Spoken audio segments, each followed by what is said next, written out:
This meeting is being held in compliance with the Brown Act. SCAG offices are open for members of the public to attend and participate in person. Instructions for providing public comment have been provided in advance and are also included in the agenda packet. If a member of this body is attending remotely but is not at a location specified on the agenda, they may observe and comment as a member of the public, but may not participate in any member discussion or voting of this body. For all members participating remotely, please ensure your microphone is muted when not in use. Please state your name during deliberations and whether making a motion or offering a second. Any voting member or member of the public calling into this meeting by telephone can press *6 to mute and unmute. All telephone participants should identify themselves prior to speaking. SCAG encourages all members of the public to participate in its meetings. We are committed to holding meetings accessible to people with disabilities. For members of the public requiring ADA accommodation, please call 213-630-1410. SCAG offers free interpretation services for members of the public needing information in another language. Please call 213-236-1895.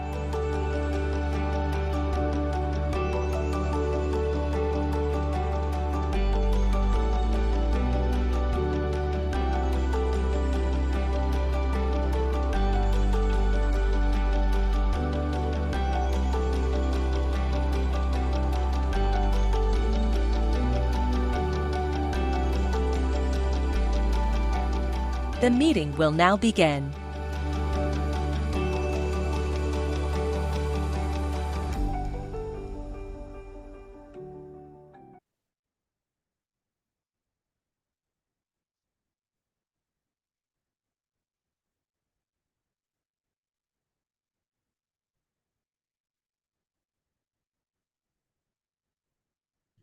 Well, good morning, everyone. I believe we're ready. Looks like everyone's seated, and well, hopefully we have a quorum today. So I'm the latest chair for the EEC. My name is Rick Dennison, out of the town of Yucca Valley. I wanted to introduce myself. And so I'm going to go ahead and call the meeting to order at this time. And with that, today is Thursday, June 5th, 2025. And this is for, of course, the Energy Environment Committee. So let me see here. Once again, on remote location or remote attendance. As a reminder, if a member of this body is attending remotely, but is not at a location specified on the agenda, they may observe and comment as a member of the public, but may not participate in any discussion or voting of this body. So thank you for that. So what I'd like to do is ask Jenny Crosswhite if you would lead us in the Pledge of Allegiance today to start our meeting. All right, hands over your heart and repeat after me.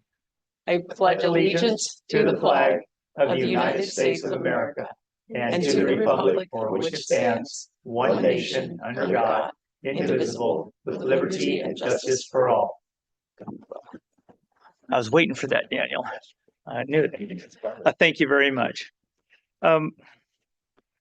So now that we have us here, ask the clerk if we have a quorum for the Yes, meeting. Mr. Chair, we do. Excellent. And so once again, just incoming comments from myself and an introduction. I did introduce myself. I generally do that before I start speaking. But I've been on the town council in Yucca Valley for this is my 4th term. And 3 of those terms I was unopposed. So it must not be a very sought after position. But I love doing it in local politics, but I branched out a little bit. I'm also with SBCTA. Currently, I'm the chair or the president for that board also. And this is one of the highlights here. SCAG, I never realized as much of an impact this body makes to our entire state and the country for things that go on. And that's the reason I like it a lot. You know, I started off small town and getting in with the county, with the Transportation Authority, looked at relationships of other counties to ours, working on transportation projects and other things, especially with our COG and some of the new goals that we're trying to achieve. So here I am today, and I really enjoy being here, and I very much value my appointment to this position. So So right now I'm going to go ahead and turn it over to Daniel here. He's our vice chair also, and I'll be leaning on him quite a bit during this year. Yes, sir. Thank you. Thank you, Mr. Chair. Great morning, everybody. Just a little bit about myself as well. Daniel Ramos, Mayor Pro Tem out of the amazing city of Adelanto. And just to piggyback a little bit off of the chair's comments, SCAG is definitely the highlight of for me, right? There hasn't been a lot of representation from the high desert area in the past, at SCAG level, and we've really made it, a point, and I'm sure my colleague, Mr. Bishop, will appreciate these comments. We've really made it a point in the high desert to really just get out and about and really just serve outside of the high desert, right? To be around amazing minds and leaders like yourselves to bring back resources to the high desert. And, we've been really committed for the last few years to engage with SCAG and SBCTA and other agencies, and we're really starting to see the fruits, of those commitments. So again, it's a pleasure to be serving alongside you guys, and I look forward to an exciting year serving next to my buddy here, Mr. Rick Dennison. Thank you. All right, excellent. Sounds like we can maybe handle a little bit of work, but I think it's going to be a lot of work, so we'll do it. We have a public comment period now, so comments received prior to the meeting and comments for matters not on the agenda. So what I'd like to do right now is open up comment for the general public for the meeting, and this is the time for members of the public to offer comment on matters that are within SCAG's jurisdiction, but are not currently listed on the agenda. Do we have any members wishing to speak? Or excuse me, any public attendees? Is there anyone online? Mr. Chair, I see no raised hands. All right, thank you very much. Great, so we'll go ahead and move on. And so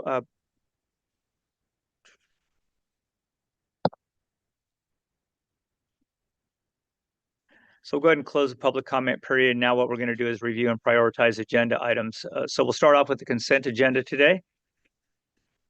And see here. Is there anyone that would like to speak on any items on the consent agenda? Seeing none, anyone online? No raised hands. All right, we'll bring it back to members in attendance or online. Anyone wishing to speak on items in the consent agenda? No, so I'll look for someone to move the item. We have moved by Honorable Joe Colmack and a second by Margaret Clark. That's right. Thank you, Margaret. So all in favor? Or do we just do a call? You do a roll call. I'm sorry, with the roll call, please. Okay, perfect. Thank you, Mr. Chair. I'll proceed with roll call. Anna Beltran. Art Bishop. Yes. Thank you. Okay. Anna Beltran, thank you. Art Bishop, yes. Bishop, yes, thank you. Margaret Clark. Yes. Robert Copeland. Jenny Crosswhite. Yes. Ned Davis. Rick Dennison. Dennison, yes. Carmen Hernandez. Yes. Sherry Horn. Horn, yes. Britt Huff. Huff, yes. Brian Joes. Yes. Joe Kelmick. Yes. Stephen Leash. Elaine Litzer. Patricia Lock-Dawson. Vianney Lopez. Yes. Yasmin Imani McMorrin. Daniel Ramos. Ramos, yes. Patty Senecal. Senecal, yes. Jennifer Stark. Ali Taj. Mr. Stark, yes. yes, sorry. That's all right. Stark, yes. Ali Taj. Stark, Yes. Taj, yes. Thank you. Tamala Takahashi. yes. Connor Trout. Yes. Stephanie Bergen. Dale Welty. Yes. Thank you. Did you get Elaine Litzer? Yes, I'm sorry, I was muted at the time. Okay, no problem. I got you. Thank you. Thank you. Okay, so Mr. Chair, the motion for consent passes with 19 votes yes, 0 no's, and 0 abstentions. All right, thank you very much for moving the item. We're going to move on now for approval items. The first one will be item number 1, which is our minutes of the meeting of April 3rd, 2025. Oh, that's a consent item also. Oh, underneath, you're right. I got to redo this just a bit. So, okay, information items. This is a good one here. Connect SoCal 2024 implementation strategies update. This will be starting on page 18 of your packet. And our presenter is, I don't have your name, I'm sorry. Yep, it's Annalie Ekman. Annalie, thank you very much. Yeah, no problem. Good morning, committee members. My name is Annalie Ekman. I'm a senior regional planner. And last November, we provided some updates on major milestones and on the implementation strategies included in our adopted regional transportation plan, sustainable community strategy, or Connect SoCal 2024. Today, I'm here to provide a second update on that report and share some new milestones that SCAG has achieved. Sorry. So direct implementation of Connect SoCal 2024 relies primarily on actions and decisions of other transportation agencies, local jurisdictions, and actors in the private sector to operate transit service, install new bike lanes, approve new land, build new I didn't know housing. what kind it was. I walked by and I tried to act like I wasn't. Sorry, there's someone not on mute. SCAG takes leadership role in establishing vision and goals, identifying policy and strategies, and funding to reach those goals. Connect SoCal 2024 includes regional planning policies, which provide guidance for integrating land use and transportation planning to realize the vision of Connect SoCal. And the implementation strategies articulate priorities for SCAG's effort in fulfilling or going beyond the related regional planning policies and identify ways that SCAG will lead, partner, support, or other responsible parties. There are 4 primary ways that we support our partners in implementation. The first is to coordinate policy efforts across the jurisdictions and stakeholders. Second, to ensure state and federally funded transportation projects and programs support Connect SoCal and assist the region in advancing key performance measures. Third, conduct data collection, analysis, and research to further policy advancement. And fourth, provide funding and resources for local agencies through programs like Go Human, Sustainable Communities Program, REAP, and the Local Information Services Program to enable them to advance Connect SoCal goals in their communities. This is the second implementation progress report since the adoption of Connect SoCal in 2024. The detailed report includes milestone progress for 52 implementation strategies. In total, SCAG has progressed on 79 of the 93 strategies since adoption. Additionally, there's a brief list of accomplishments from local agencies in the SCAG region that highlights significant progress towards implementing Connect SoCal's goals. This list includes progression towards zero-emission bus fleets, opening affordable housing projects, finishing construction on significant infrastructure projects, and more. The report also includes an update on some of the performance measures from Connect SoCal 2024 using the latest available full year of data. In the report, the implementation strategies are organized by regional planning policy categories within the 4 Connect SoCal goal pillars of mobility, community, environment, and economy. I'll highlight a few recent accomplishments among the implementation strategies considering this committee's interests. On environment. So SCAG initiated work on the Innovative Clean Transit Regional Assessment and issued a request for proposals in January of this year. To support SCAG's local transit agencies in meeting CARB's innovative clean transit regulations, this study will assess the efforts of the region's transit operators to develop and implement zero-emission bus rollout plans and assess the readiness of the region to transition to zero-emission transit fleets. With that transition to be completed by 2040, the region stands to benefit from improved air quality and reduced greenhouse gas emissions.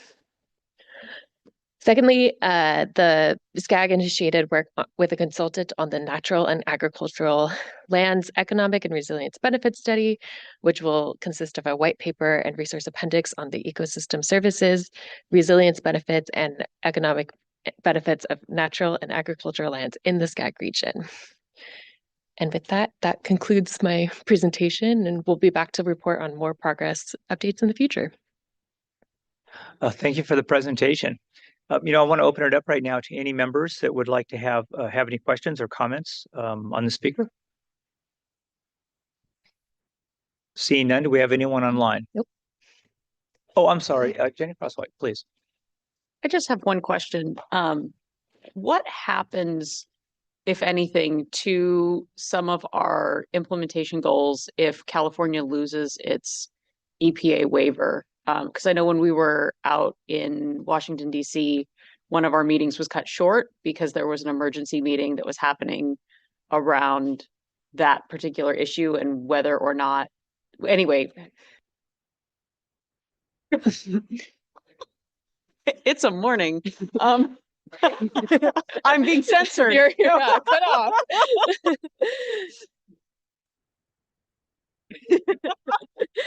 So does that impact this at all or not? Great question. No, I believe that all of SCAG is committed to the following through on the implementation strategies. So I think regardless of federal approaches, that will aim to still achieve and make progress on these implementation strategies. Whether, which projects contribute to those strategies, I think they're broad enough for us to continue moving forward on them. So thanks for the question.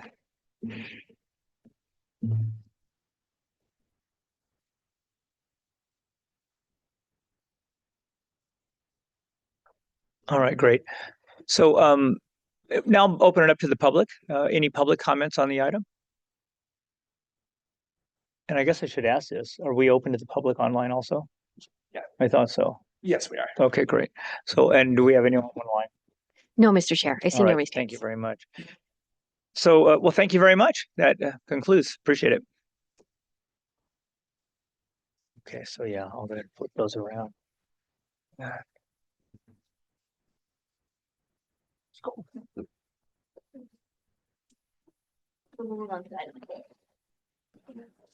So, we already have a presenter. So we'll go ahead and move to Connect SoCal 2024 Sustainable Community Strategy Acceptance and Target Dates, page 43 on your agenda. Floor is yours. Good morning, committee members. My name is Camille Griba, Senior Regional Planner in Planning Strategy. On May 7th, the California Air Resources Board staff emailed SCAG staff to communicate that they had accepted SCAG's determination that Connect SoCal 2024 meets the greenhouse gas emission reduction targets. The final report on their evaluation is not yet available, but this represents the final regulatory step needed for Connect SoCal 2024, as SCAG had previously received its federal acceptance within 60 days of adoption of the plan. Under SB 375 statute, CARB is supposed to make its determination within 60 days of SES submission by an MPO. We submitted the SES on July 2nd of last year, so obviously that was well beyond the 60 days. And so for the last 10 months, SCAG had engaged with CARB staff to satisfy the review of the plan, including submitting additional technical analysis and documentation. Nothing in this subsequent review of submittals changes the policy, strategies, or investments the plan adopted by SCAG's Regional Council. However, the long and detailed review process did highlight the issues that have been raised by SCAG and other MPOs at the start of the SB 375 target setting process, in which technical precision is prioritized over actual implementation. CARB anticipates updating regional GHG emission targets by the fall of 2026, and this process typically occurs every 8 years, with the last one being in 2018. And SCAG and other MPOs are requesting to maintain the same targets and focus our efforts on implementation. Giving funding constraints and federal uncertainty, the existing targets are already ambitious, and with 2035 rapidly approaching, even achieving the current targets will be a heavy lift.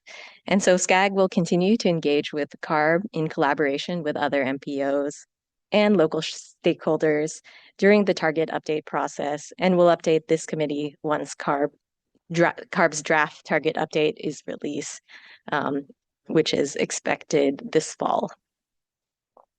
Thank you, and I can take any questions about the update Great, or the thank you. process. So we'll go ahead and open it up to the public right now for any comments that you may have. See none, anyone online in the public? No raised hands.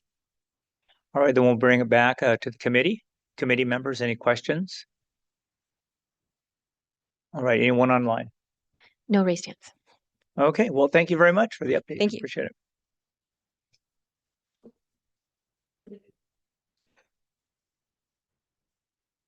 So now, number 5 is our water action resolution, a white paper, page 46 in your agenda. And floor is yours. Thanks very much, Mr. Chair, Mr. Vice Chair, and members of the committee. I'm Kim Clark, Planning Supervisor of Resilience and Resource Conservation here at SCAG. Today, we'll be reviewing SCAG's Water White Paper, which examines current and emerging issues in the water management space, including data gaps and challenges. This work originates at the direction of SCAG's Regional Council via the unanimously adopted Water Action Resolution of October 2022, which calls for regional collaboration to address the region's water challenges and catalyze opportunities to ensure a clean, safe, affordable, and reliable water supply for the region. It also aligns with Connect SoCal's implementation strategies that focus on issues such as sustainable water management, integrated housing, and water use planning, and the promotion of nature-based solutions. SCAG partnered with Estelino Advisors and Geosyntec Consultants to develop the white paper, and here to dive into this material is Charlotte Will.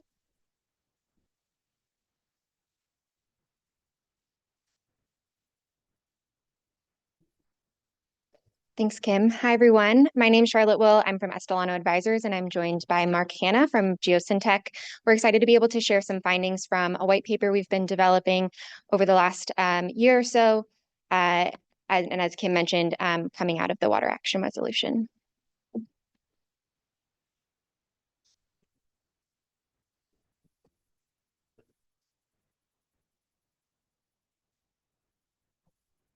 So just a quick overview on the topics we're going to walk through today. We'll provide a little bit more context on the project, and then we'll cover our findings related to water resilience challenges and opportunities. Mark will share a bit about the data gaps and challenges that we identified through this project, and then we'll conclude with some next steps. Oh my gosh. So a little bit of context on the project. We know that by 2050, there may be up to an additional 2 million people living in the SCAG region as compared to 2019 figures. And we also are anticipating major growth in water-intensive industries in the region.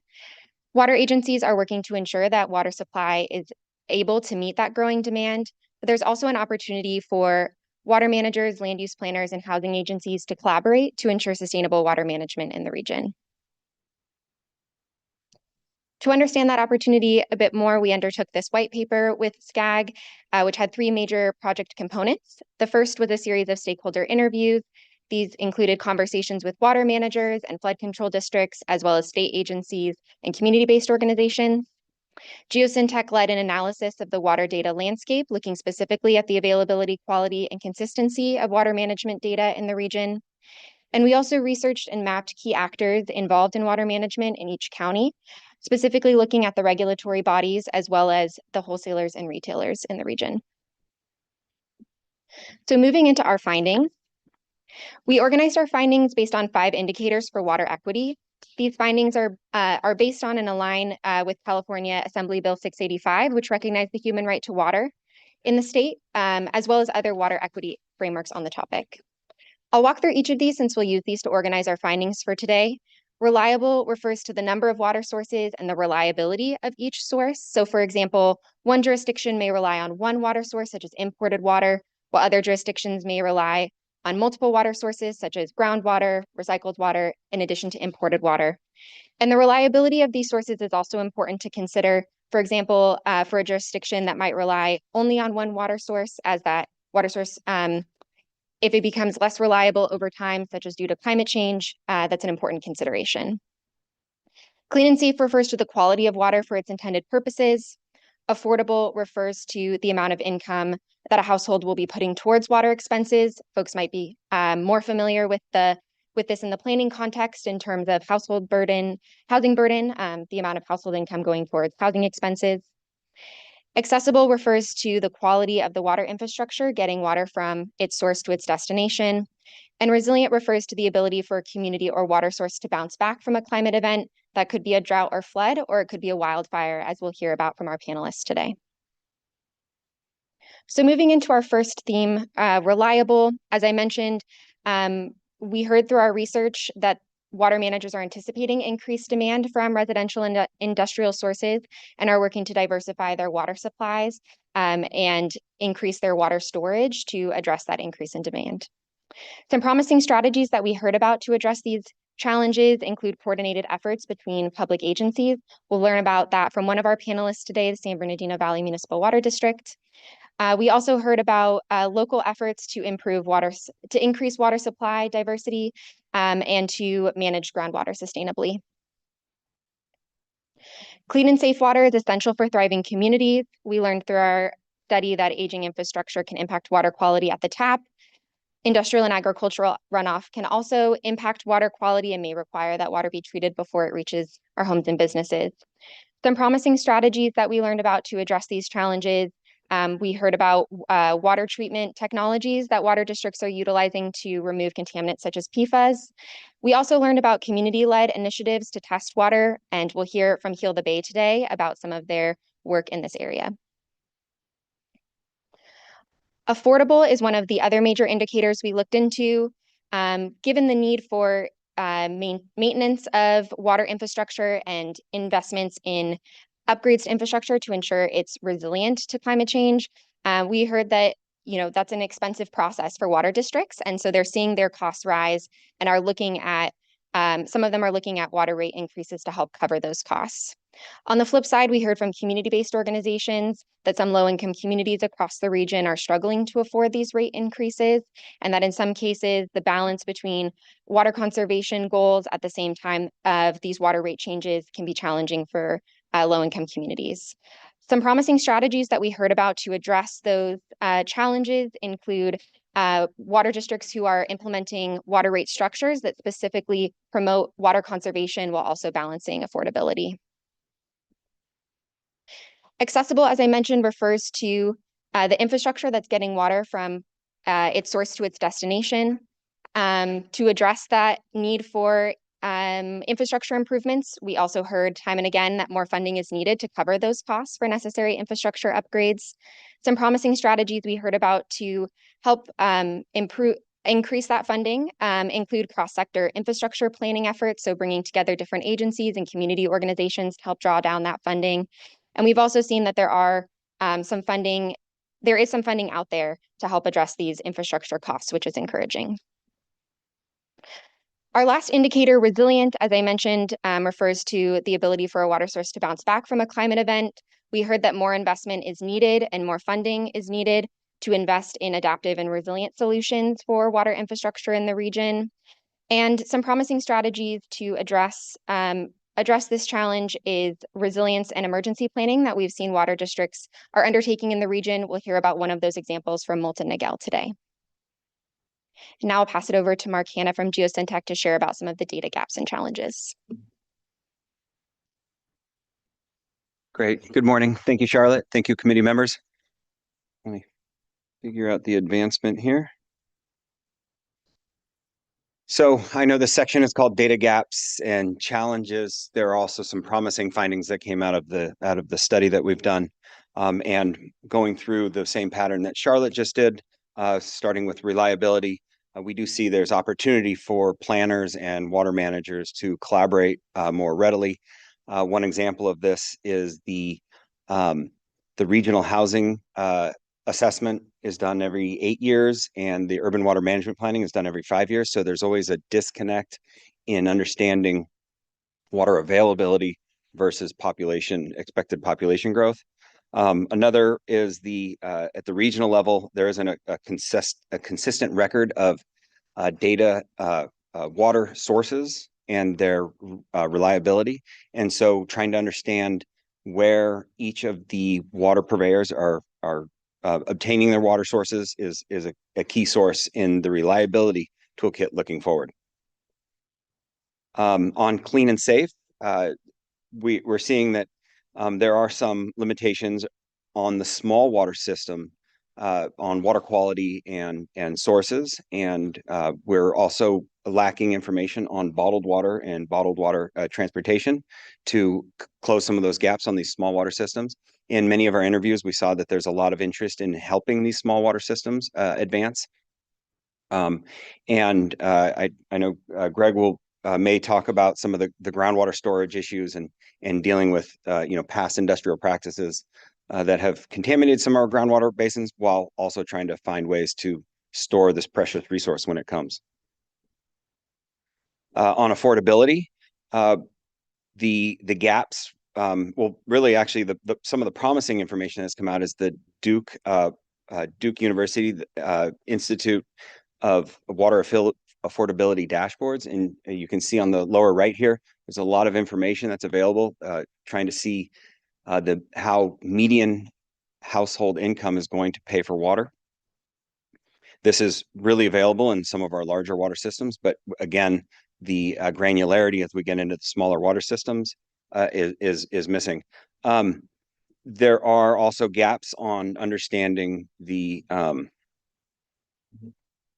in water, the agricultural use of water, and so understanding kind of the affordability of that is key, because there is a transition going on from the agricultural community into the residential and urban communities.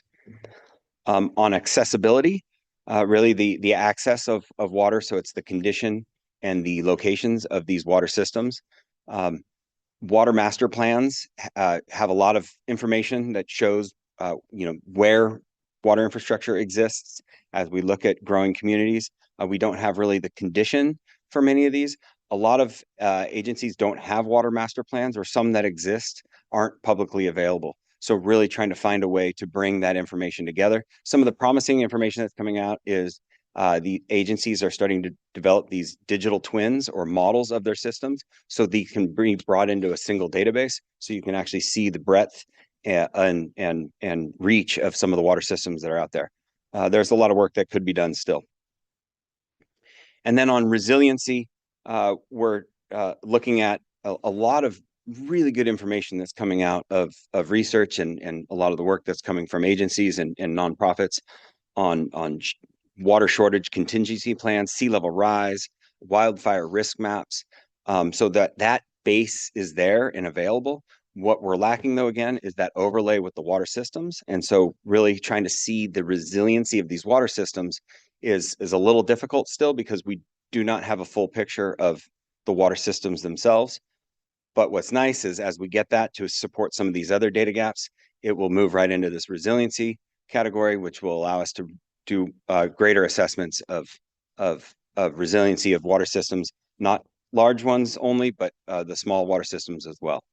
So again, there are some gaps out there and challenges, but there's a lot of promising information that's available to us even today. Thank you. I'm going to hand it back to Charlotte now. Thank you, Mark. So I know that was a lot of information that we covered, so we wanted to leave you with just a couple of takeaways from everything that we shared. So I think you heard time and again on our slides that more coordination, there's an opportunity for more coordination between planning agencies and water managers to help align land use and development planning with water management considerations. We heard from our interviews that many water districts already use SCAG's growth forecasts in their water demand projections. So that's an area that can of collaboration that's already taken place that could be built upon. We also heard time and again that more funding is needed to address the infrastructure upgrades that are needed in the region to help promote resilience. And we know that there are some funding programs out there, SCAG being one of those with the RUSH program. So more of those types of funding programs could be useful for water districts in the region. And then on the data side, as Mark mentioned, we know that water management related data sets are not always available or consistent across the region. They don't always span county, city, and water district boundaries. And on the flip side, for state or regional data sets, it can be challenging for some member agencies or water districts to to know how to utilize those at their jurisdictional level. So resources, technical assistance, or the ability to bring those data sets to the regional level could be really helpful for folks. We know SCAG already does this with their regional data platform, as well as the technical assistance that you all provide to member agencies. So, there's already opportunities there as well. And just in terms of next steps, SCAG will use the findings from this phase to identify strategies to support its members' jurisdictions with advancing sustainable infrastructure needs in the region. And I'll pass it back to Kim Clark. Thank you, Scarlett. Thanks very much, Charlotte and Mark. Now we'll hear about connections between water quality, resilience, and wildfires, including challenges and solutions in light of the recent events in Los Angeles County. Our experts include Tracy Quinn, President and CEO of Heal the Bay, who leads a dynamic team of scientists, policy experts, outreach specialists, and educators in pursuit of Heal the Bay's clean water mission. Tracy started her career as an engineer, designing water infrastructure in Southern California and working with municipal and industrial clients to improve water quality. Tracy will discuss Heal the Bay's work related to ocean water quality following the Pacific Palisades wildfire. Following her will be Rod Woods, Deputy General Manager of the Molten Niguel Water District, which provides water, wastewater, and recycled water services for approximately 170,000 people in South Orange County. With an extensive background in consulting for water and wastewater agencies, Rod has overseen the transition of wastewater treatment operations, spearheaded complex construction initiatives, and executed a significant expansion of the district's capital improvement program. He will discuss Molten Niguel's local fire preparedness plan, which focuses on ensuring the water infrastructure and supply are prepared for emergencies. Finally, we'll hear from Greg Woodside, who's here in person, Chief of Planning and Watershed Resilience at the San Bernardino Valley Municipal Water District. He's a professional geologist and certified hydrogeologist in the state of California and manages San Bernardino Valley's efforts on forecast-informed reservoir operations, FIRO, at Seven Oaks Dam, salt and nutrient management, and evaluation of impacts of emerging constituents in water quality. When previously employed at the Orange County Water District, Greg co-chaired the steering committee for FIRO at the Prado Dam on the Santa Ana River. Greg will discuss the district Headwaters Resilience Partnership Program and its efforts to reduce the negative impacts of wildfires on watersheds and restore habitat. With that, I'm happy to pass it to Tracy Quinn, who is joining us online, followed by Rod, and then Greg. Thank you, Tracy? Kim. Before we get started on this next group of speakers, we'd like to go ahead and open it up for public comment on the portions that we've already covered so far, just so we don't get too drowned out. Is there anyone in the public that would like to speak on the first two speakers and their items? Mr. Chair, I'm not seeing any members of the public who would like to speak either in person. I Or- do see 3 hands up on Zoom, but I believe those are committee members with questions post-presentation. Okay, so if they're the committee members, then we'll go ahead and hold them until the final presentation is completed. All right, thank you. Mr. Chair.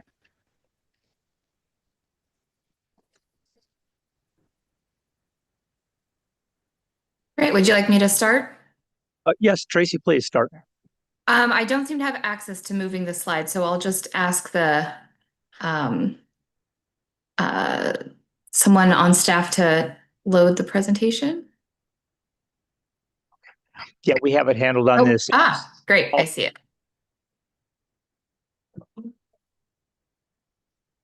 Well, thank you all for inviting me to join you this morning.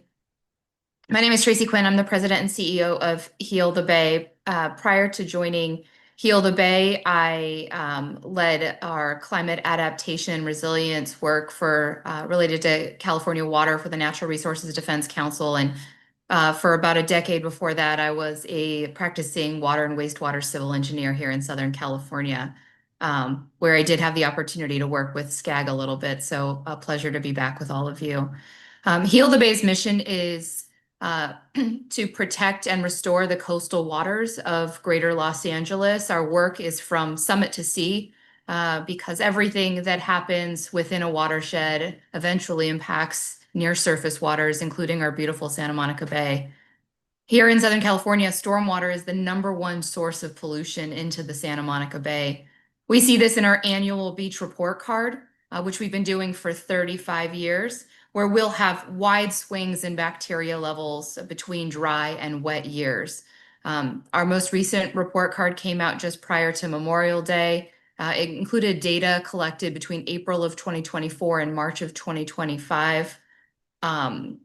Exceptionally dry year, a dry period here in California, particularly Southern California.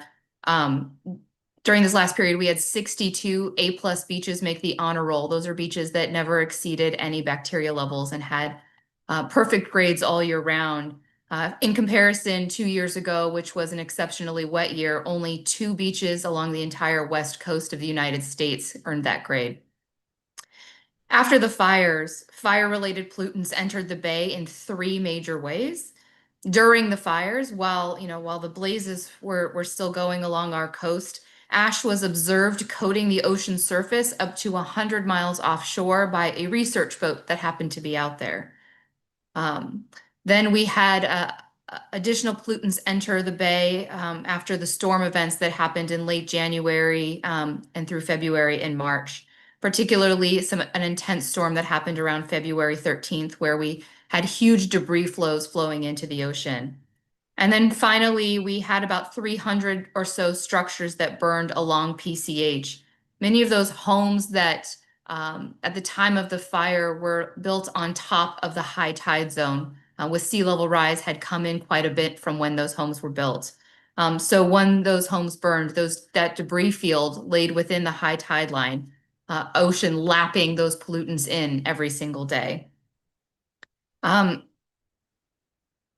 There are no protocols. I think this is an important piece of information. No protocols for what to do to protect coastal waters or surface waters after a major fire. There is no guidance on what to test for, no guidance on the frequency with which you should test or the methods that you should use. There's also no established health standards for recreational contact with the types of contaminants you might see after an urban conflagration, things like heavy metals, PCBs, things that you might see from all the plastic in homes that burned, the lithium-ion batteries and all of the Teslas that went up in flames. There's no way to, there's no established method to determine what could be safe after that. But despite those challenges and with, little understanding of what our government agencies plan to do, Heal the Bay jumped into action after the storms. We got permission and were escorted into the fire zone.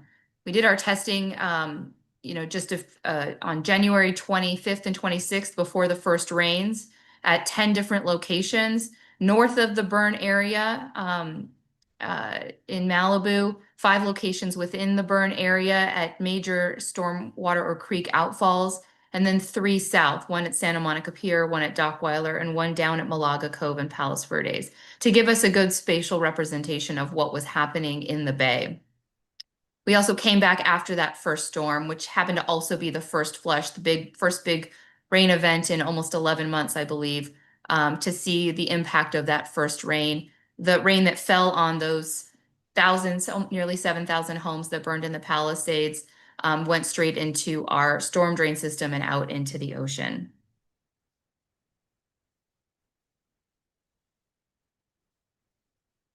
When we got our data back, we started the process of trying to be able to understand them. We looked at things like the ocean plan, which has marine and human health limits.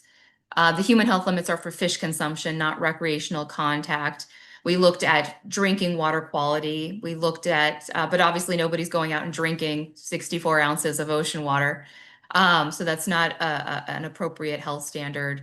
And we looked at some of the standards and that the scientists in Lahaina had put together after the fire there just a year and a half before. But we really didn't have a comprehensive way of looking at what are the impacts to human health. We did find a tool that the EPA has created where you can put in things like a person's age, the amount of exposure, the type of exposure, and it will produce some risk thresholds for what could have, what could pose a risk to long-term human health. a lot of the things that we were testing for, heavy metals, polycyclic aromatic hydrocarbons, PCBs, and PFAS, are not things that are going to cause you to be immediately ill. The things that we look at for our report card and the things that public health generally tests for is bacteria, because that can cause acute illness. Exposure to things like heavy metals, particularly in the concentrations that we're seeing them in the ocean, are much more likely to cause long-term health impacts.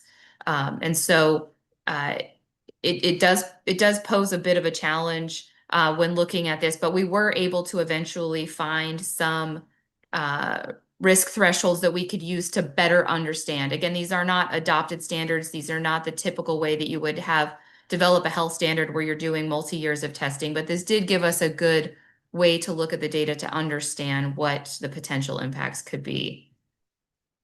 So just to give a sense of some of the things that we're looking at here, and I will note that the red dotted line is for marine health. But we were looking at things like beryllium, lead, and chromium. And we did get hits above detection limits for a lot of those contaminants throughout the bay. Contaminants did not follow the spatial distribution that we would expect, with the heaviest concentrations off of that burn area or off of the areas where storm drains were discharging water that were coming from the burn areas. Interestingly enough, we saw big spikes at places like Santa Monica Pier and Dockweiler that were pretty far south. Generally, our currents flow from north to south, so it makes sense that contaminants may move south, but seeing that there were gaps in the middle where it was a little bit strange. So this really points to the need to do some additional testing and better understand how these pollutants are moving in our water. The good news is that based on the risk thresholds that we calculated using, an infant being in the water for 4 hours a day for 180 days, so very conservative calculations, we didn't see contaminants that were exceeding those risk thresholds for human health for recreational contact. We did unfortunately see that several heavy metals were exceeding concentrations, safe concentrations for marine life, and we may see impacts to marine life over time. One thing I do want to note, because it was in the news a lot, heavy metals and other contaminants from the fires did not cause the marine animals to beach themselves and to get sick and die like we saw during this horrific last domoic acid event. That is specific to harmful algal blooms. And while it is possible and quite likely that contaminants from the fires, that nutrients from the fires specifically helped to feed the harmful algal bloom, making it longer and more intense, that is a separate conversation from what we're talking about here.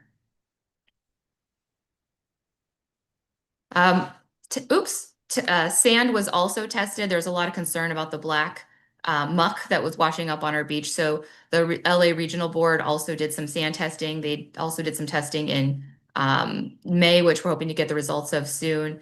These were first compared to residential soil samples as, an appropriate, a close approximation for a health standard. You can see the distribution of results here. Again, you would expect high concentrations close to or around the fire areas. A bit interesting that we're also seeing some higher levels or detections further south in the bay.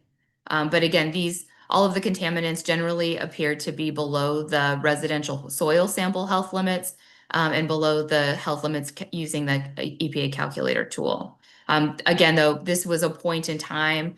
Although what the samplers did was looked for the dirtiest sand, or the sand that looked most contaminated by fire debris or fire char, we do need more than just one sample to be able to point to a low risk to human health. There's also a lot of physical hazards, as you may expect, a lot of wood floating ashore with nails, glass, sharp metal that we were warning beachgoers to be aware of. This was happening primarily within the fire zone and just south of it. A lot of the contaminants or a lot of these physical hazards were heavy, so they weren't going to flow too far south. But it was something that we did see washing up on our beaches. And then finally, I just wanted to wrap up with some of the recommendations from the Blue Ribbon Commission, which I'm also a member of. I co-chaired the Water Working Group, where we looked to address some of the systemic issues that occurred during the fire.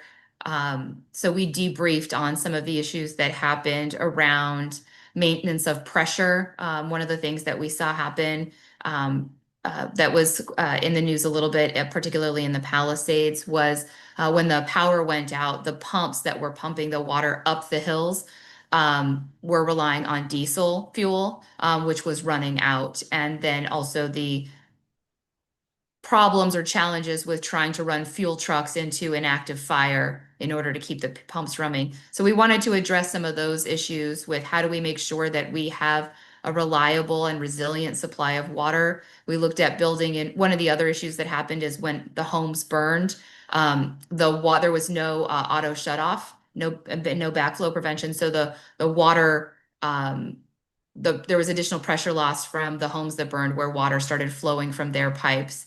And then you also had a lot of homes where residents stayed behind to use their hoses to wash off their roofs, or left their hoses running. And so all of that is pulling from the same supply that our firefighters were using.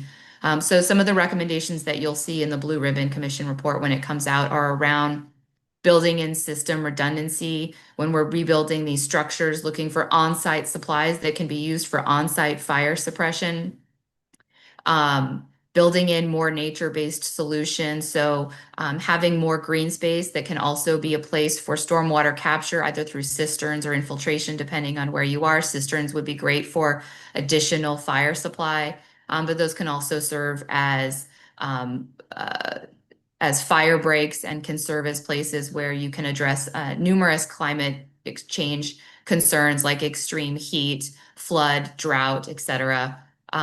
We also built in some recommendations around water efficiency to help with a lot of that as well. And then finally, we looked at recommendations on how we can be better prepared to reduce the amount of contaminants that would flow to our rivers and our coasts after a fire. We were not prepared for a fire of this magnitude. And so everything was very reactive, deploying measures to try to keep pollutants out of our storm drain system, having more stormwater capture, having more proactive plans for how to deploy some of these mitigation measures will mean that fewer of those pollutants will end up in our coast should this happen again. And I think that one of the things that's happened in this fire, I mean, obviously we're not the first community that has had to deal with a devastating wildfire. But we are, in past wildfires, there hasn't been sufficient data that's been collected in a number of areas, particularly in impacts to surface water bodies. And so we are hoping to be able to collect data now that can help to inform not only Southern California as it looks to future climate disasters, but also other communities throughout the country and potentially throughout the world. Thank you. Thank you, Tracy. That was very engaging, honestly, because our area and as throughout the country too, we're so concerned with the balance of our resources and how they apply to our day-to-day lives. But when you talked about fire and some of the lack of resources or management or ability to receive those to help mitigate fires may have been part of a contributing thing. But as it all ends up in the ocean, definitely a tragedy and something to consider and work on. So I think we should take questions now. Yeah, we have two more, but I didn't know. Would you like to we go through them? And Yeah, I think so. That way we'll be kind of specific on the ones and then we could probably roll it up at the end. So I'm going to go ahead and open it up, excuse me, to the public at this time. If the public has any question on Tracy's comment so far in her presentation. And anyone online? No public comment. No, and then back to the committee? No? Okay, well then we'll go ahead and continue on. So next, thank you, Tracy. So I think Rod is up next, is that correct? I am, yes. Really appreciate the opportunity to be here and talk about some of the challenges and actions that are associated with fire preparedness for a retail agency such as ours. Did a little bit of research just in preparation for today and wanted to thank you for all the work that you do at SCAG. What an impressive organization you have. So I know Kim covered a little bit about our organization, so I'm not going to go through everything.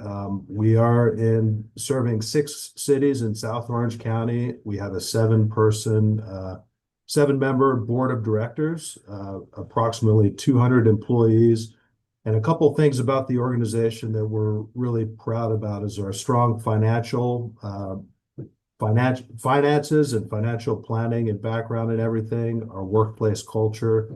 And then we're also an agency that's known and recognized, throughout the state and nationally for things like innovation, environmental stewardship, and then also customer service. So that's a little bit about Moulton Miguel Water District. I am certainly not going to go through all the statistics here of the various systems that we have. Suffice it to say, we have a lot of facilities, a lot of assets. We live in it's a very hilly area. So that means there's a lot of different pressure zones, and it's a very complicated systems that we have. One thing to note about South Orange County is that we do not have the benefit of an underground groundwater basin that is sustainable for water supply. So we are entirely reliant on imported water from Metropolitan Water District, although we do provide about a quarter of our overall water supply is met with recycled water at this point. And of course, we're looking ahead to things like direct potable reuse in the future. So this next slide is really intended to demonstrate a couple things. It'll cover several of our partnerships, some of our overall resiliency efforts when it comes to water supply. And a lot of these things, of course, translate and overlap with many aspects of fire preparedness. So I'm going to first talk about our RAP, our Resiliency Action Plan. This was an effort, I believe we were the first agency to take something like this on. And this was really a result of, we had nowhere near the Palisade fire, but there was a couple years back something that was known as the coastal fire in our service area that was up kind of on the ridge of some homes that are up in the Laguna Niguel area that overlook the Pacific Ocean right next to Laguna Beach. And basically with this resiliency action plan, what we did is that we involved about 50 or 60 of our staff, a lot of our partners and expert agencies and everything to really define resilience for us, for our agency, which we defined as ready to respond. I'm simplifying it. It's a lot more complicated than that. But the 4 pillars that we looked at as a part of that were workforce dynamics, security challenges, both physical and cyber, customer experience, and then, of course, external events, things such as fires and earthquakes and everything like that. So there's a laundry list of things that came out of that effort. I'm not going to go through all of them today, but the biggest takeaway, I think, was the need to come up with a solid business continuity plan when you're looking at things that you're not expecting and you're relying on resiliency. The WEROC, for those of you that don't know, it's the Water Emergency Response Organization of Orange County. They were looking for a new emergency operations center in South County because the facility they've been using it's not usable anymore. And so we recently constructed a new headquarter facilities here at our headquarters and offered up some shared space. And so we have that, and that is something that we're working on. San Diego County Water Authority, they actually have some excess water from their desalination facility down in Carlsbad. And so we entered into an MOU with them to explore opportunities for water exchanges. Of course, need to get Metropolitan Water District and MODOC involved in those discussions and everything. We're kind of on the early stages of exploring that right now.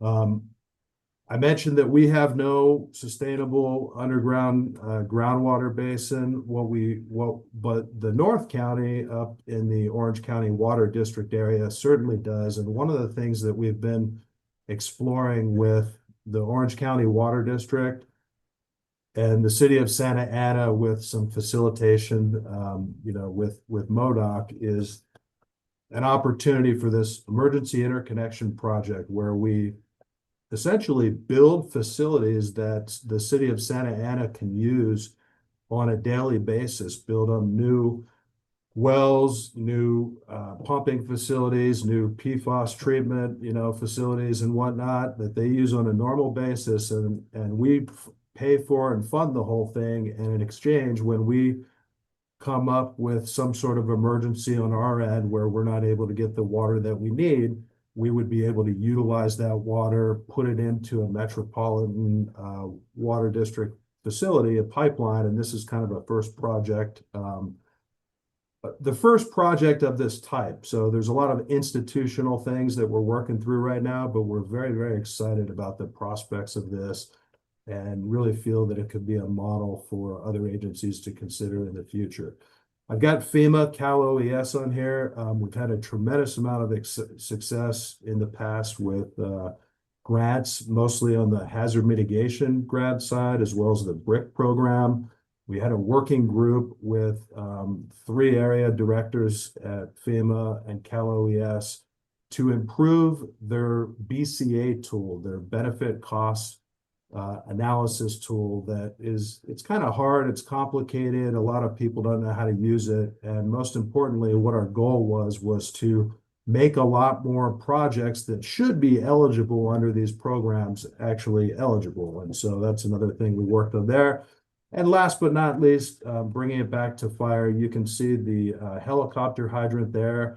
I think this was the second in the immediate area of us, and the benefit of these things were we partnered with our largest homeowner organization in the area, the Aliso Viejo Community Association, along with the city and the Orange County Fire Authority. Ran out a line, it's connected to a hydrant, and we have an endless supply of water that the helicopters can come back to in a challenging area, and it just saves them a lot of time. So it was a great partnership, and we completed that about a year or so ago.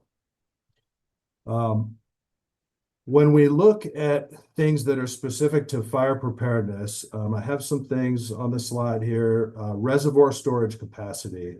Historically, with reservoirs, you want to cycle through the reservoirs so that you have fresh water and water quality concerns associated with that. We actually invested in these reservoir management systems that address the water quality in those reservoirs so you can keep them full all the time and kind of maximize that capacity of water that you have available at all times. With a lot of the media and press and everything that came out after the Palisades fires, we started getting a lot of inquiries about your fire hydrant testing program and whatnot. We have about 7,000 or so hydrants in our service area.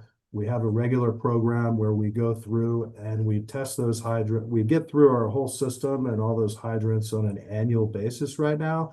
The challenge has been with the drought, it hasn't been a good look to get out there and, flow these hydrants and everything when we're asking our customers to conserve as much as we have. But I think in light of recent events, there's a little bit more acceptance for that. And so we're kind of back to doing that and everything at this point. Facility hardening, whether it's materials of construction on our station and plant rehab projects, defensible space, and then certainly making sure we have appropriate ember protection up on the roof so those flying embers can't get in facilities. And the biggest thing that we've done is we've invested a lot of money in emergency pumps and generators. Some of those are permanently installed, some of them are temporary installations, some of them are mobile units that we can deploy to different areas. And one of the things, the lessons learned that have come out of some of these events that have happened, we've done a lot of pre-plumbing of piping in strategic locations so we can move water from one zone to another zone and just pull up these these mobile pumping units and generators and hook it up and save a lot of time in some strategic locations that we've identified. some of the challenges that are associated with fire, again, nothing like the Palisades fire, but the coastal fire that we experienced, which impacted probably about, I want to say 30 or 40 structures at the end of the day.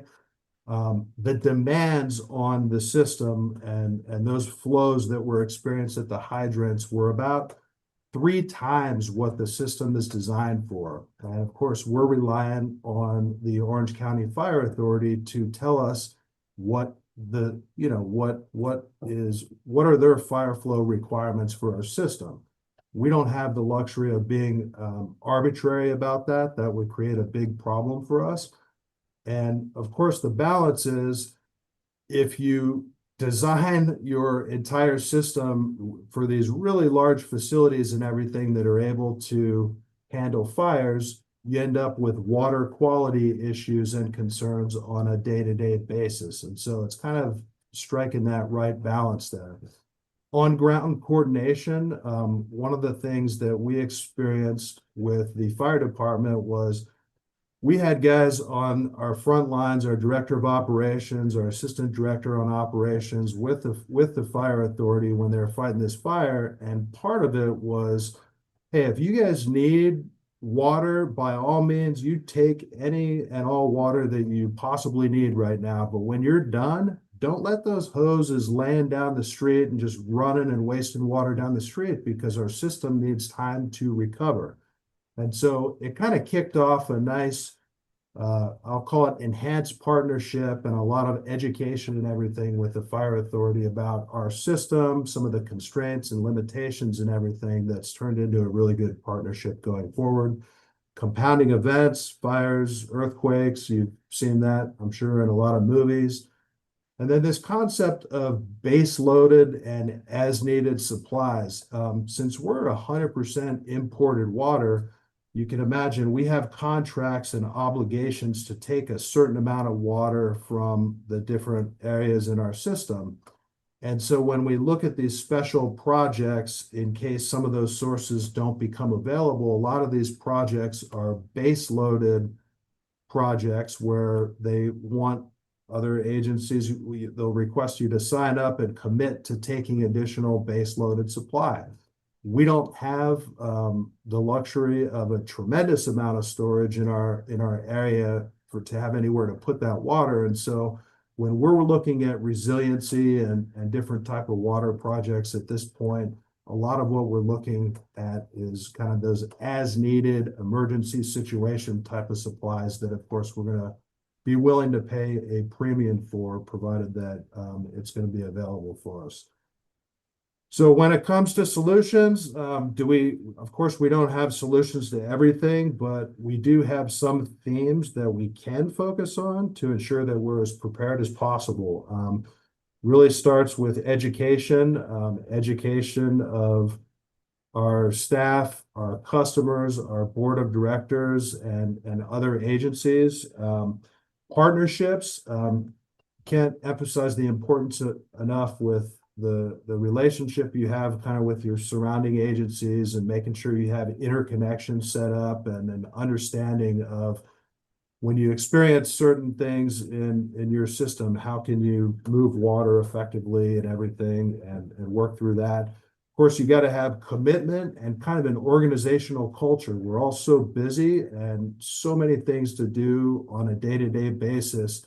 You have to prioritize emergency and resiliency planning and everything, and it really has to be a part of your organizational culture. And then, of course, last but not least, you need a commitment of funding and whatnot. So I will cut it off there, and I appreciate the time for the opportunity to present to you all. So thank you very much. Thank you, Rod. Excellent discussion on what sounds like a complicated and system that you have, but well managed with great plans. So we'll move on to our next speaker. Hopefully you'll be with us for questions following.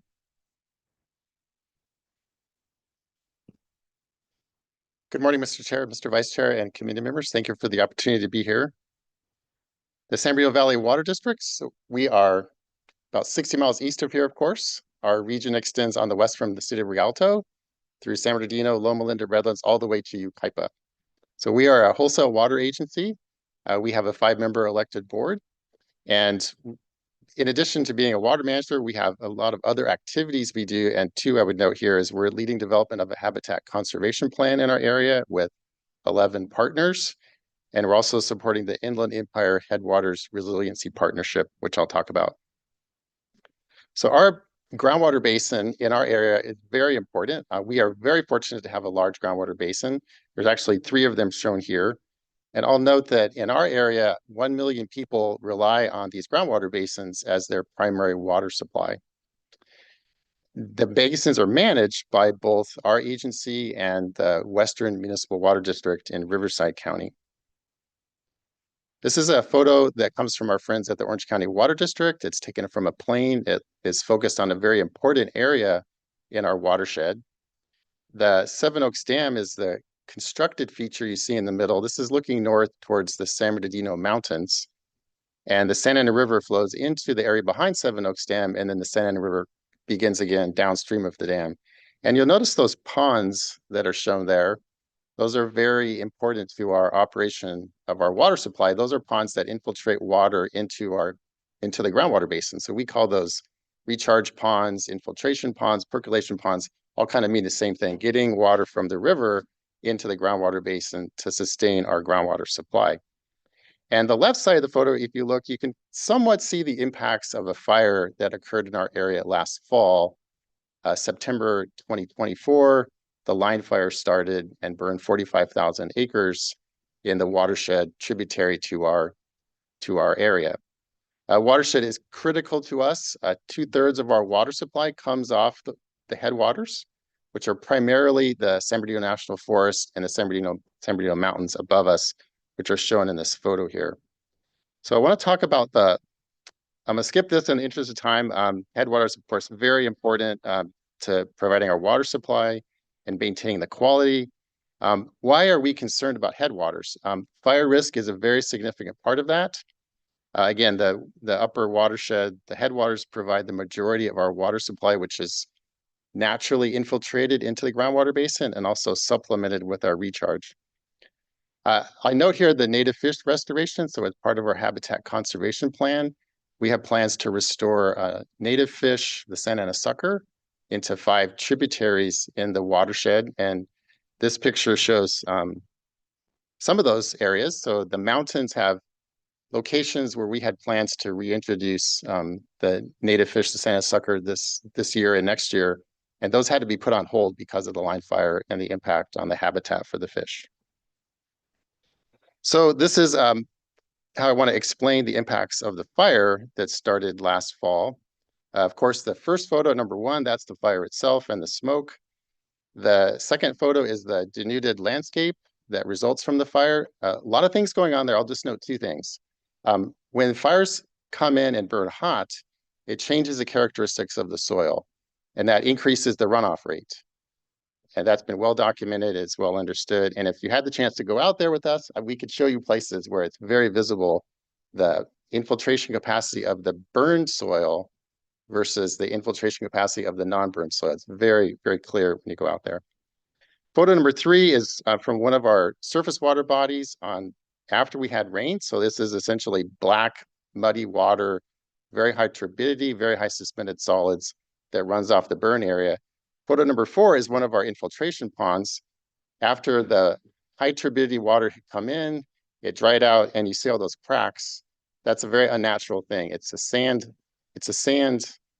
surface that infiltrates water naturally, but when the sediment comes in with the impacted flows in the river, it deposits silt and clay in our recharge basins. The silt and clay decrease the permeability of the infiltration basin, and we can't infiltrate much water. This high turbidity water in photo 3 comes in, and it clogs our basins very quickly. We have to shut them off. We can't recharge water in those basins. We have to either have another basin to put it in, or we lose that water down the river. So what we're doing to be more resilient in the future and to address these kind of issues is the Inland Empire Headwaters Resiliency Partnership. There's a long range of partners that are involved here. I won't go through the whole list. Nonprofits, government agencies, the U.S. Forest Service, a very wide range of partners. This is an activity that is really all of the team of team concepts. We have very many partners that work together in different groups, and we come together periodically to touch bases with each other and use the talents of each agency, each organization as best possible. So what are we doing? We're developing a strategic plan. We're working on fuels management. That includes controlled burns, vegetation removal, a whole wide range of actions. We're working on monitoring and then post-fire recovery. We're working on regional efforts for the montane forest strategy. We're working on wood products. If we're going to do fuels management, where's all this wood going to go?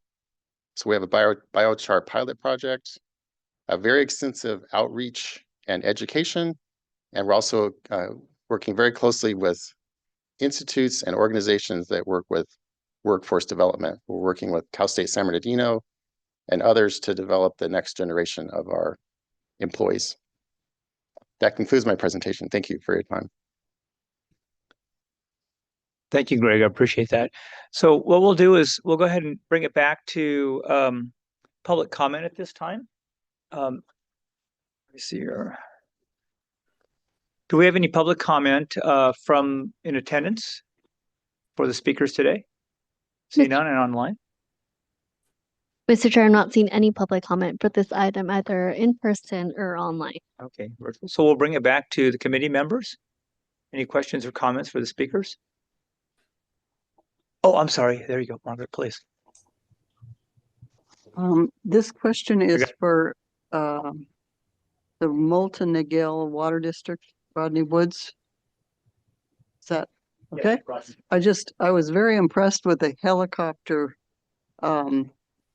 And is that a full of water that, I don't know what it was, but it looked like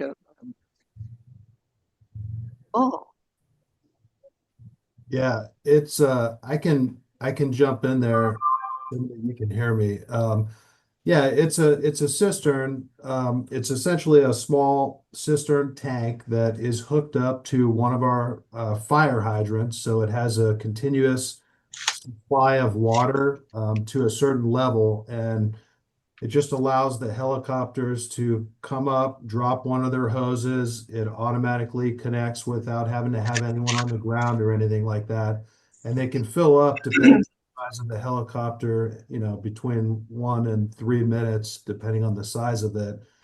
And it just saves them a lot of time. So it's something that makes a lot of sense. I think OCFA is strategically looking at where to place these, given the existing bodies of water that are all over the place, but it's been something that they're very, very excited about, and I would expect to see a lot more of them pop up. Yes, I would like to see that everywhere because it seems like there was a lot of lack of pre-planning and and if you can advertise this to other agencies so they have it ready to go, because we're going to have more, so let's prepare. So thank you. You're quite welcome. Miss Jenny, please, you're up. And then Joe, then we'll jump to you. Do you want questions just for the last 3 speakers, or are we also taking questions on the white paper? I guess we can take questions on anybody that's in attendance. Absolutely. All right. So I actually had a question from the white paper speakers.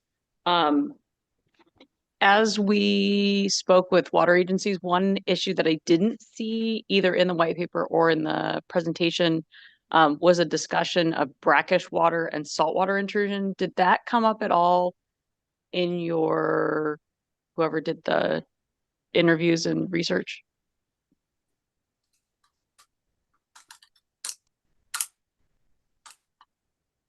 Thank you for that question.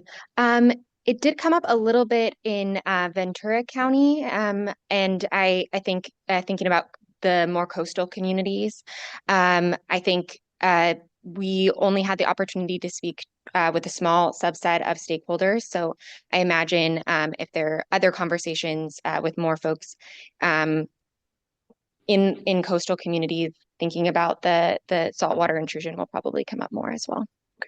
Yeah, I wanted to bring that up because I know that it might be mostly specific to Ventura County and especially the Oxnard Plain.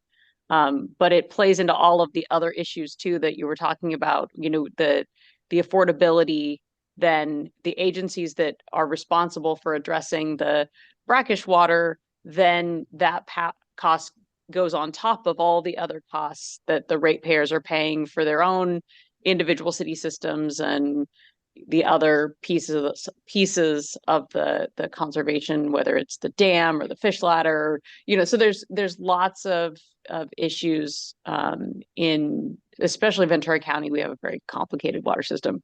But I just wanted to bring that one up because I hadn't seen it listed. And it really is something that we're concerned about with the Oxnard Plain in particular, because that's the largest city in Ventura County. And then I had a question about you mentioned the water rate structures to promote conservation and affordability, or somebody did. And so I was a little bit curious about that because I know in the past there had been people had done tiered rates, and then the courts came back and said that the tiered rates were illegal. And so I was curious how cities or municipal or whoever have managed to structure those rates in order to get around some of the legal challenges to them. I know there has to be now a connection between how much you're charging and what the draw on the system is. You can't just tier the rates for conservation. So I don't know if that's something that we have any information about, or if it's something that we're just sort of like, well, this is what they're trying now, and we're waiting to see if it gets challenged. I would actually pass that question over to Rod at Moulton. They have a very creative structure and have really been able to show success on top of the water conservation programs that they've put in place. I don't know, Rod, if that's something you want to respond to. Yeah, I'm not an expert on all the water conservation programs, but we've put a lot of emphasis into our water efficiency department. When we had restrictions, from the state that came out, we were one of 2 agencies that got exempted from the cutback on what we were allocated from our water, and that was because of our budget-based rates, which we essentially were able to prove and demonstrate to the state that is a much more effective way than to just start to apply some arbitrary cutbacks on allocation of water supply and try to do a one-size-fits-all to every agency. So did that answer your question? Well, so you called them budget-based rates. What does that look like? So yeah, what it is we have a budget for different households. So we go through every household, and your water budget consists of it's a variety of things. It's your household population size. It's the evapotranspiration. I'm probably saying it wrong. The factors, the ET factors that is a measurement of how much moisture is out in the air and everything. How much should you need to irrigate during that time? It's your outside irrigable area. How much water needs to be, or how much landscaping do you have that needs to be irrigated? And there's other factors associated with that. But based on those factors, you have a monthly budget that changes from month to month. And we have 5 tiers, and it's very typical to have a certain amount of water in tier 1, and then tier 2 is a slightly higher rate. And most people are within that tier 1, tier 2. And then once you get outside of what your budget is, you go up into these higher tier 3, tier 4, and tier 5 rates that start to get extremely high, and that money is put back into a water efficiency fund, which is then used to promote water efficiency type items and everything throughout the district. So that's kind of how that works. Thank you. You're welcome. Thank you. I just wanted to add a comment with to Margaret's question that Orange County Fire Authority has recently put in service two Firehawk helicopters, which has increased the water capacity from approximately 350 gallons of water to where the Blackhawks can drop almost 1,000 gallons of water. And in conjunction with these mobile units that we're looking at having more of them, it really gets a serious jump on a fire start, in the wildland area. And we also have a program in conjunction with LA and Ventura County called the QRF, Quick Reaction Force, which is a partnership with Southern California Edison that is mostly funding 3 additional helicopters, one of which will carry up to 3,000 gallons of water or fire retardant. And they also will dispatch a mobile unit that produces fire retardant. So there's a lot that's going on now because, I mean, we see that the wildland urban interface is still there, but by implementing some of these additional resources and plans, that it helps. It can help a great deal for that. And Absolutely. Those are incredible numbers. We're running out of time right now. So I wanted to say one, thank you for that, because I think all of us in here are all concerned about the water that sustains us. And then of course as many people have said, the wildland urban interface that we deal with in many of our communities. And out of that, the spill that gets in creates the pollution to our water. It's a very difficult circle. So things that mitigate these emergencies quickly is really a lot of times the solution to maintain some kind of homeostasis in this messed up thing that we've created at times. But yeah, so any final questions from anyone? I just want to give everyone a chance to speak real quick. We have these online, right? Oh, we have online. Okay, thank you. So Brian Johns, we'll go ahead and open it up for you. Hey, thank you very much. I know, we're looking at addressing our regional water needs.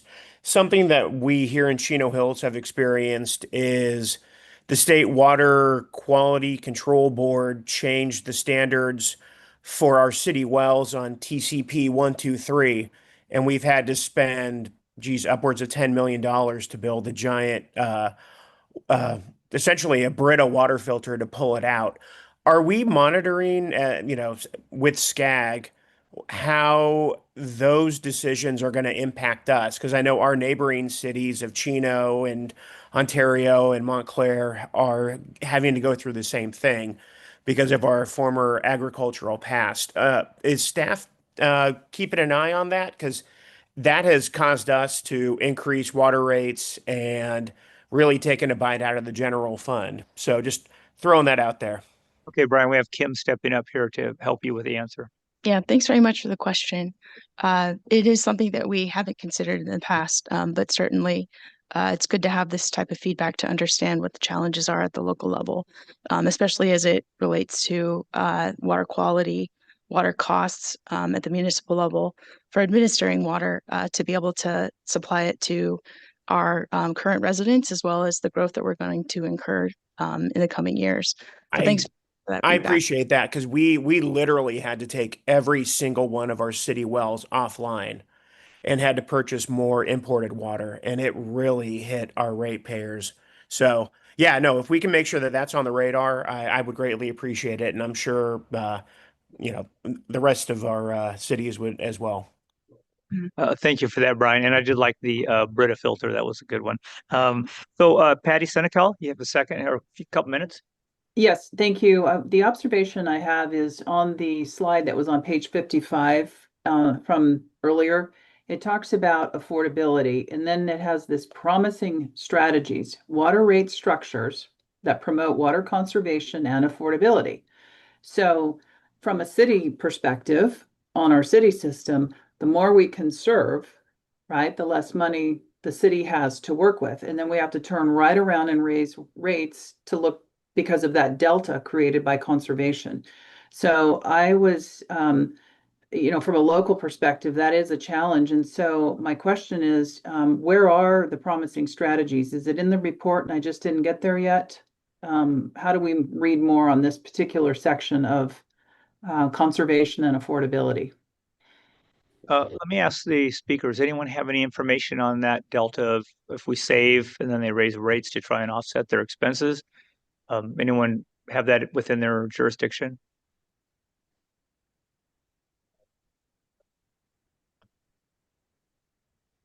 I think Rod spoke to it a little bit, and I see you're off mute now. Patty, I would be happy to, maybe, I know you're probably a little bit short on time here, but I'd be very happy to connect you with some people within our organization that can speak much more intelligently about that topic to us, but there is a way to do it.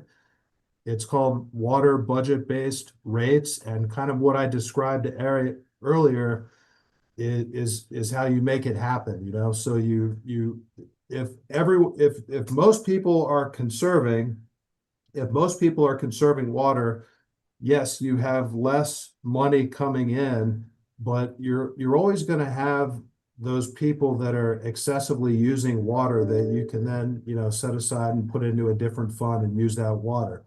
Theoretically, if everyone's doing the perfect thing and you have no wasters throughout anything, then you wouldn't have a need for that separate water efficiency fund, and those services would go away. It's just something that we've never experienced since we put it into place about a decade ago. Thank you, Rod. We're going to go continue to keep moving, but I would encourage everyone to follow up. That's a deep dive of conversation, and I think worthy. Next, Elaine. Oh, I'm sorry. Did I just have a... Thank you. Britt. Britt or Elaine, which one do you want? Elaine, it's yours. Okay. I will go quickly. I had two quick questions. Actually, the first one was for Tracy. I was just curious. I appreciated her testing results about the ocean runoff, etc.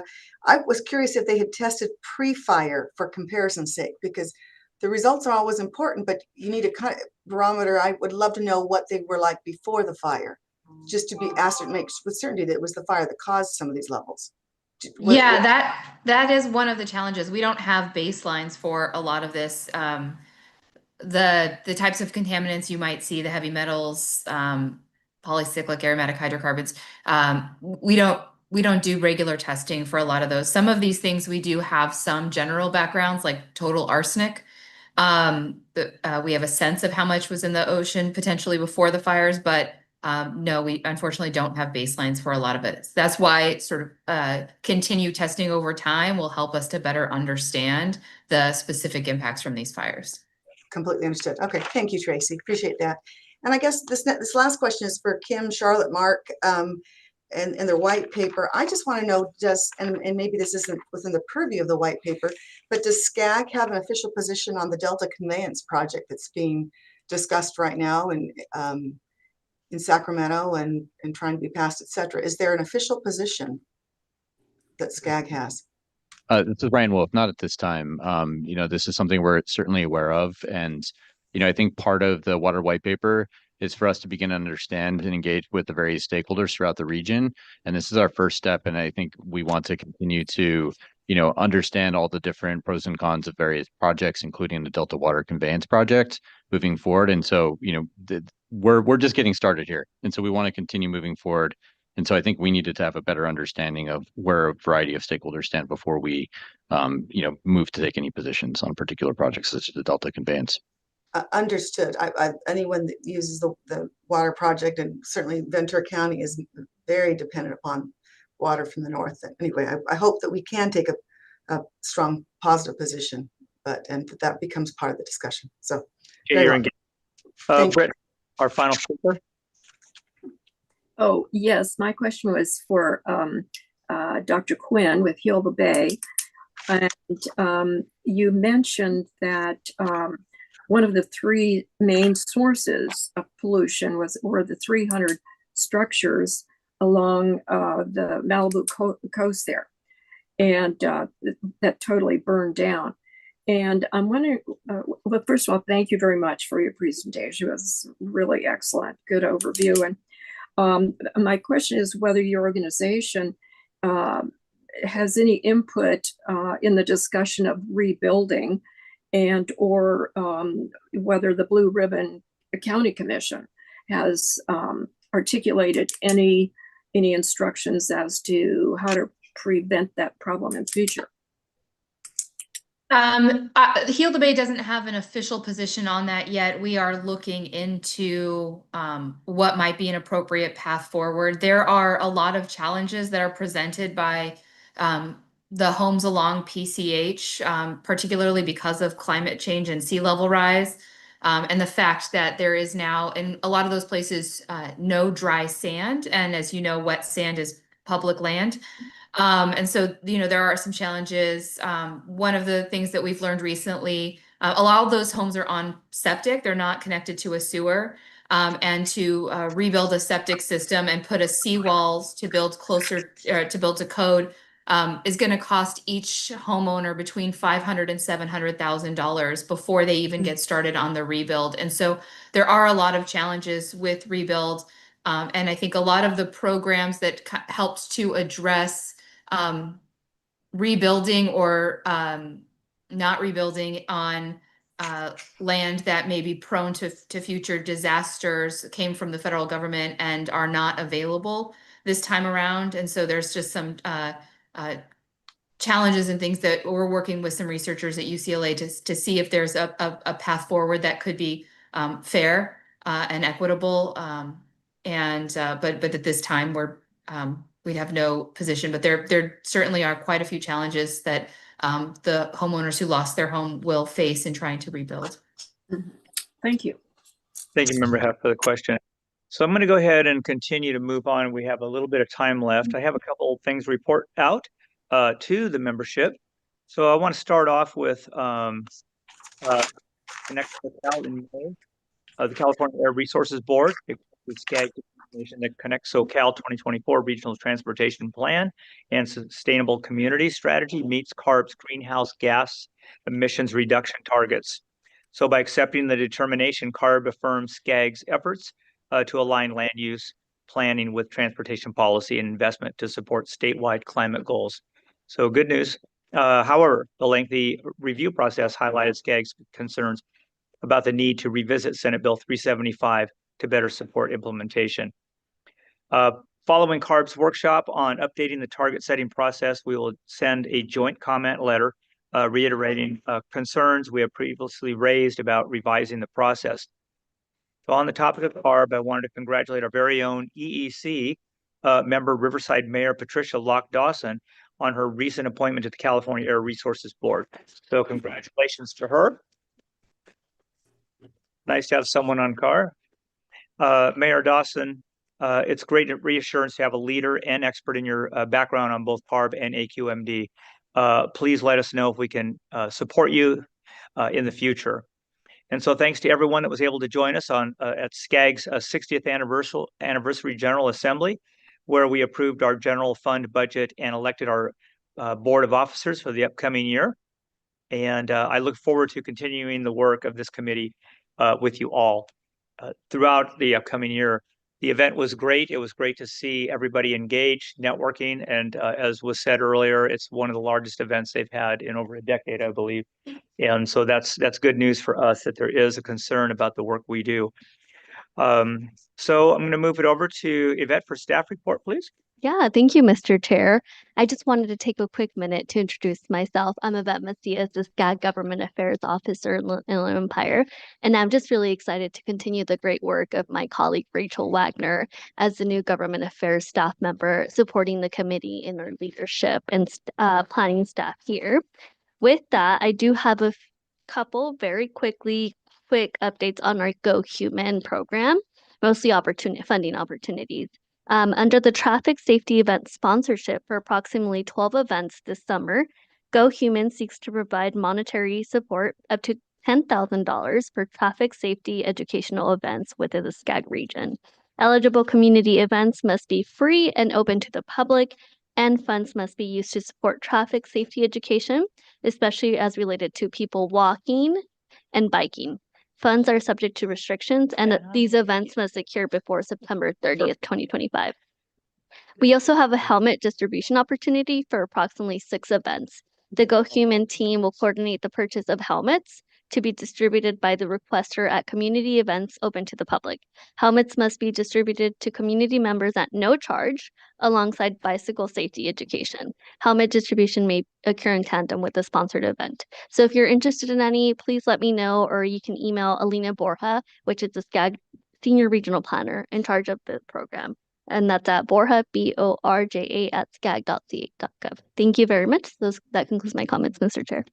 Thank you. Excellent comments. Way to integrate active life and also transportation. So I love the idea, and safety is paramount. So next, do we have any announcements from staff? No. Any member announcements? Chair, if I may. Yeah, I just please. wanted to remind everybody that we do not have our meetings July and August, and then just take this opportunity to wish everybody a safe and happy 4th of July with your families. Well, thank you, Vice Chair. So I guess with that, we're going to go ahead and adjourn the meeting. Our next meeting will be Thursday, September 24th. So thank you, everyone, for your help, participation. Oh, 4th. What did they say? 24th. Oh, don't be late. September 4th, 2025. So, yeah, what was strange though is they have our executive meeting still on the 2nd. Your mic is still hot. They still have it on.